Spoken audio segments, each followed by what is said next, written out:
ایکم کاروانه حجین روشاوای کردستانه گشتنه باشور کردستانه بریاره جفروکخانه آنف دولتی هولیره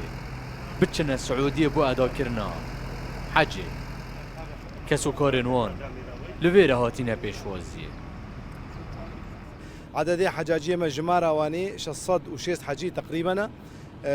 شار طيارنا بلكي بيس طيارك وسي طيارجي في أواي ويج مطاري هوليري وهرنا مطاري جداي لجور دولتي نيزي روج آفاي رو نيزي سوري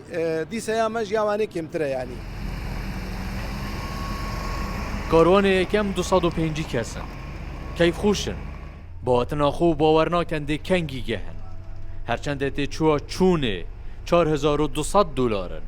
لی اگر برای فروک خانه سوریه چوبان او ته چویا دا گهی تزیده تری 5000 دلاران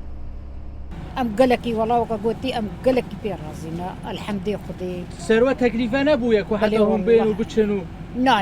ام بر ناكب نكو خدي وقلتي قبول بكين بر ناكب بر فرا وبر تشتا وتعبين ناكب بهر حجین سوریه پتری 22000 کسانه جوی رجه 606 بهرا روش آوای کردستانه 3 ساله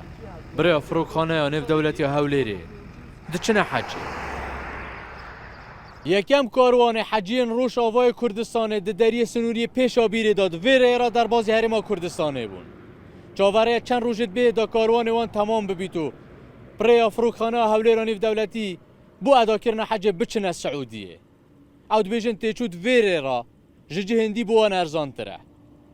حیدر دوسکی رو داو نزیک دری سنوری پیشا بیره